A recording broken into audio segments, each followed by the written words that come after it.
Hello guys, मेरा नाम अभिषेक है। आप सबका स्वागत है मेरे चैनल वर्ड ऑफ स्टोरीज में। एक बार फिर से लेके आ गया हूँ आपके लिए एक और नई वीडियो। आज की जो हमारी वीडियो होने वाली है वो गांव से रिलेटेड होने वाली है। एक गांव की आत्मा जो कि भटकती है उससे रिलेटेड होने वाली है, जो कि किसी को नुकसान नहीं पहुंचाती, लेकिन फिर भी उसकी पूरी कहानी आपको बताने वाला हूँ। तो बने रहना वीडियो में। वीडियो सच में बहुत इंटरेस्टिंग होने वाली है, वीडियो को एंड तक देखना। अगर ये वीडियो अच्छी लगे तो वीडियो को लाइक करना, चैनल को सब्सक्राइब करना, बेल आइकन जरूर दबाना, अपने भाई को इंस्टाग्राम पे फॉलो कर लेना। तो चलिए वीडियो को स्टार्ट।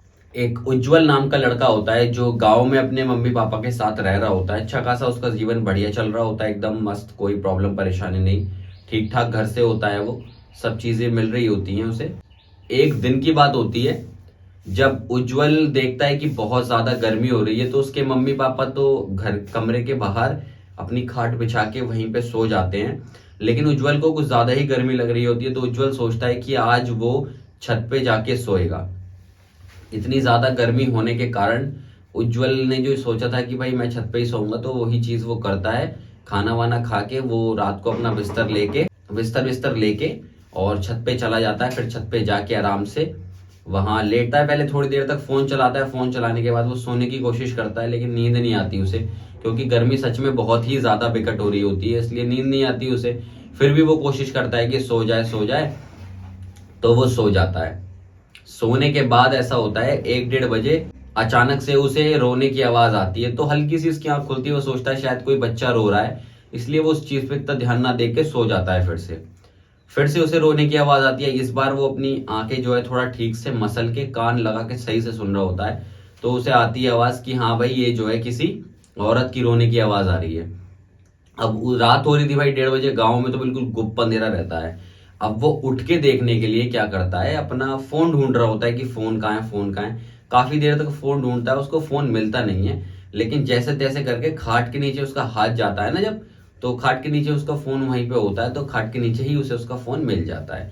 उसके बाद अपनी खटिया पे से उतर कर वो जब फ्लैश लाइट जला के इधर उधर देखता है, तो उसे कोई नहीं दिखाई देता। फिर वो देखता है कि सामने जो पेड़ है, अब एक्चुअली थोड़ा सा कॉन्टेक्स्ट आपको देता हूँ कि उसका जो घर था ना वो गांव से थोड़ा सा बाहर निकल के था। उसने जो खेती वाली उसकी जमीन थी, उसने अपनी खेती वाली जमीन पे ही घर बनाया हुआ, तो चारों तरफ पेड़ पौधे ही थे, जंगल जैसा था।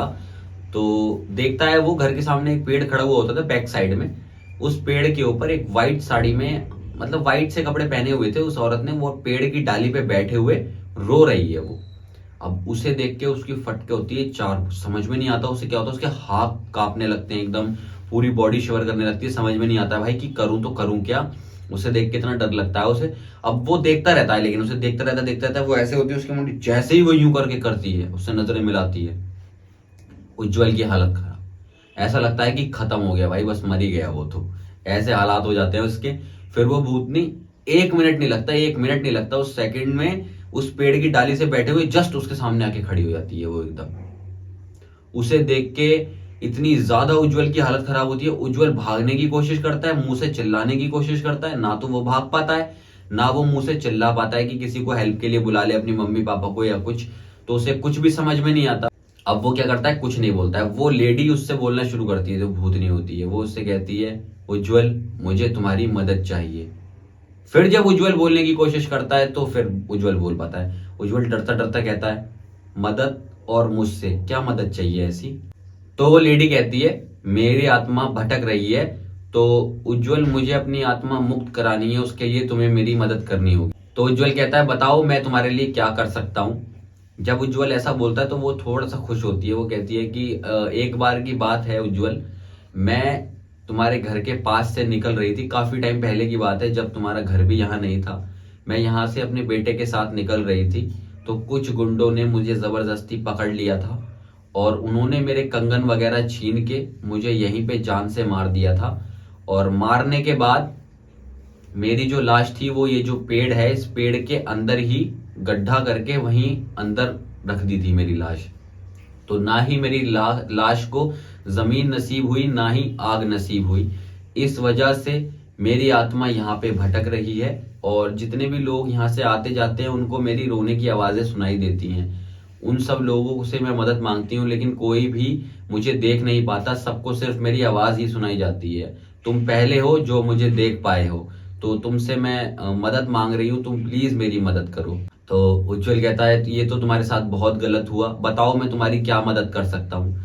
तो उज्जवल से बताती है कि तुम्हें किसी भी पंडित को बुला के लेके आना पड़ेगा और इस पेड़ के पास हवन करवाना होगा, और हवन करवाने के बाद जो मेरी लाश इस पेड़ के अंदर है उस लाश को निकाल के या तो जलाना होगा या फिर उसको दफनाना होगा। जब तुम ये कर दोगे तो उसके बाद मेरी आत्मा को शांति मिल जाएगी। तो उज्जवल खुश होकर बोलता है कि आप परेशान मत हो, मैं ये जरूर आपके लिए करूंगा, आप बिल्कुल परेशान मत हो। ये बात होने के बाद वो अचानक से उज्जवल के सामने से गायब हो जाती है। उज्जवल अपने फोन की टॉर्च जलाता हुआ दोबारा से अपनी खटिया पे लेट जाता है और उज्जवल सो जाता है। सोने के बाद उज्जवल उठता है सुबह 7:30-8 बजे, क्योंकि रात इतनी देर हो जाती है तो उसकी मम्मी उसे उठाने ऊपर आती है। जब उसकी मम्मी उसे उठाने ऊपर आती है तो उज्जवल अपना बिस्तर वगैरह लेके दोबारा नीचे चला जाता है और अपने मम्मी पापा को पूरी आप बीती ये घटना बताता है। जब उसके मम्मी पापा ये बात सुनते हैं तो उसके मम्मी पापा भी काफी अच्छे थे, वो कहते थे कि ठीक है चलो ये काम हम करवा देते हैं ताकि उनकी आत्मा को शांति मिले।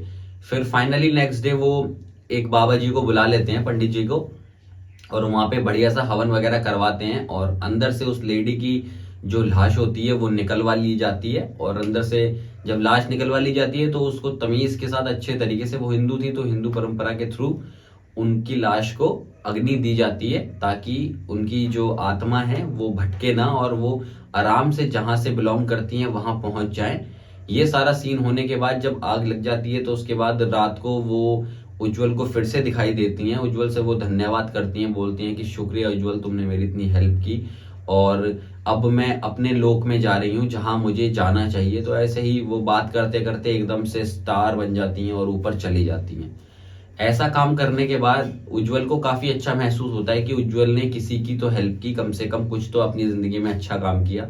उज्जवल खुश हो जाता है और वो वैसे भी आत्मा उसको कुछ नुकसान नहीं पहुंचा रही थी तो उज्जवल उस बात से भी परेशान नहीं था। उज्जवल का ये पहला एक्सपीरियंस था किसी आत्मा के साथ और वो भी अच्छा ही हुआ। तो उज्जवल उस दिन से आत्माओं को बुरा नहीं मानता है। उज्जवल सोचता है कि आत्माएं सारी अच्छी ही होती हैं, बट उज्जवल कभी बुरी आत्मा से अभी तक मिला नहीं है, इसलिए उज्जवल को ऐसा लग रहा है। तो उसके बाद उज्जवल आराम से अपनी जिंदगी जी रहा था, खाता था पीता था, कभी छत पे सो रहा है, कभी रात में सो रहा है, नीचे सो रहा है। यही थी उज्जवल की कहानी, जो कि छोटी सा एक किस्सा था उज्जवल का।